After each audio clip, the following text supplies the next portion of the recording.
Okay, you might remember some of this from Algebra 1.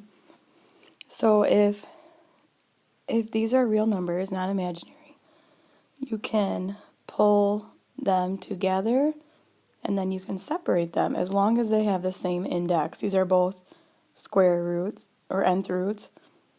They have to be the same. So this one I can put together and be the square root of 36, which is 6.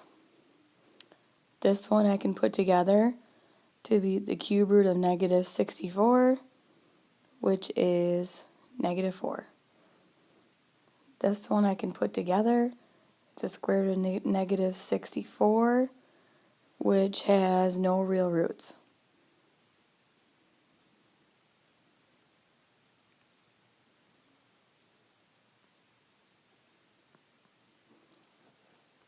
And then also, you can break down the square root of 50. We've been breaking these down in class, but if you have an exponent, you look at the index, and I'm going to do how many times does 2 go into 5? So 2 goes into 5 2 times with a remainder of 1. And then I break down the square root of 50. The square root of 50 breaks down into 5 root 2. So the answer is 5x squared root 2x. And then letter B, it's the cube root. So it's a cube root of 27 times 2. And then I'm going to take the cube root of 27, which is 3. And then I'm going to keep a 2 inside. Now I do how many 3's go into 8. So 3 goes into 8 2 times. So I'm going to have n squared out here with 2 left over. So I'll have another n squared right here. And don't forget to put the index if it's not the square root. And then over here, the cube root of 18. So if I have 18 is 2 and 9, 3 and 3. There is not a group of 3 that goes into 18. So I still keep it as a cube root of 18. Now I do how many 3's are in 4? Well, there's 1 with 1 left over.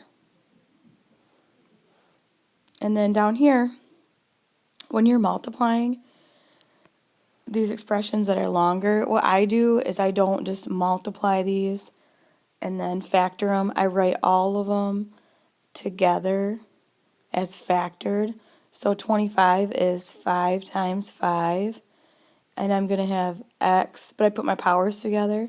So it's x to the 5th, y to the 11th, and I still have a 5. So now I can pull out a group of 5's. It's a cube root, and there's 3 of them. So I put 5. And then my x's is going to be 5 divided by 3, which is 1, with 2 left over. So x squared is going to be on the inside. And my y's are 3 goes into 11 3 times with 2 left over. So don't forget to put your index as 3. My 5's were taken care of. I had an x squared on the inside, and then I had a y squared on the inside. So letter B, I'm going to have 20 on the outside, and then I have a 2, and then I'm going to factor 6 out to be 2, 2, 3. So I did those. And then I have x squared and then y squared. So now I take a group of 2 out, so it's going to be 40. And then I have the square root of x squared and the square root of y squared, or xy. And I still have a 3 left inside. When you're dividing radical expressions, you can push them apart and put them together, back and forth. So I look at this and I simplify it as the cube root of, I'm going to put this together as negative 81 over 3, which is negative 27. So the cube root of negative 27 is negative 3. And then B, I can put these two together. So I divide 192 by 3, which is 64. So it's a cube root of, and then I'm going to subtract these exponents. x to the 8th over x to the 1 is x to the 7th, so it's 64x to the 7th. So now I have the cube root of 64, which is 4, and then 3 goes into 7 two times with 1 left over. Don't forget to put the cube root right here. So there's my answer. And then letter B, I'm going to divide these first. So I have the cube root, or the square root of 16. X cubed over x is going to be x squared. And there's actually still going to be a y on the bottom, the square root of y squared. So then the square root of 16 squared is 4x on the top and then y on the bottom.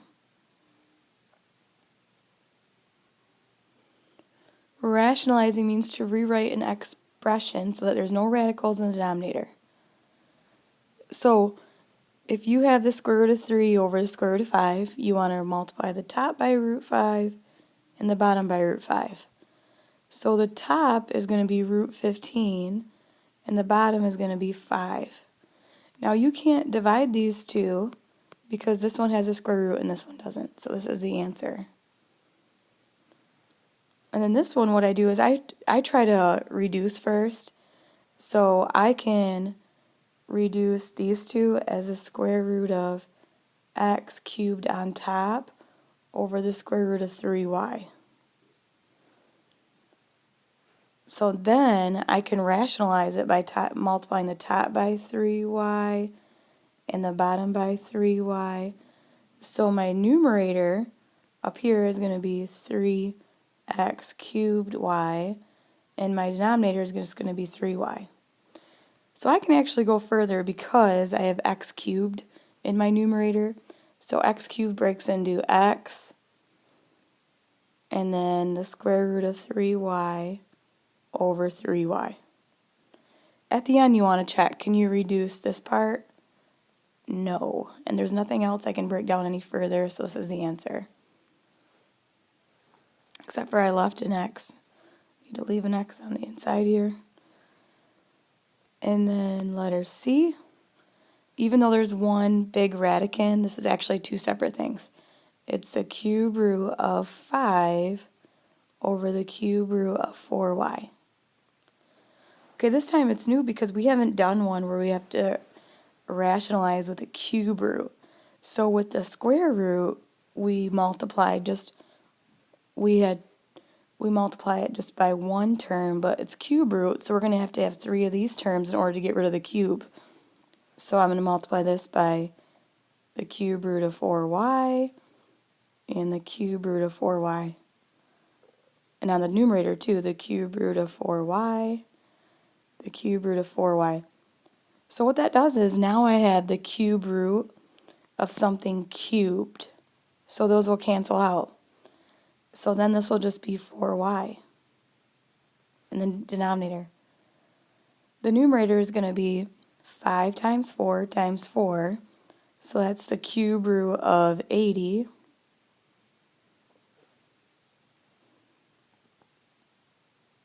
Y squared. Then you want to check, can you simplify the cube root of 80 anymore? You can, because 8 cubed is 2. So it's going to be a 2 on the outside, and you're going to have a 10 on the inside, y squared over 4y. Then check that these two can reduce. So you have the cube root of 10y squared over 2y, because 2/4 was 1/2, so that reduced.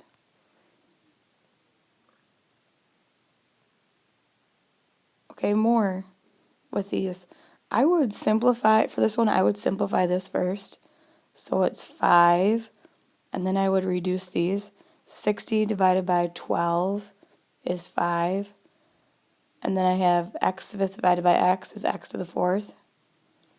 So now you can break down this part further. So this is going to be 5x squared root 5. So see if you can reduce this before you start rationalizing. And then this one I can reduce this. So it's going to be the cube root of 4 6 reduces to 2/3.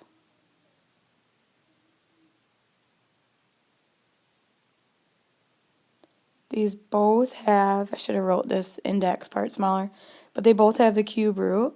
So remember, to rationalize with the cube root, you have to make sure there's 3 factors of it.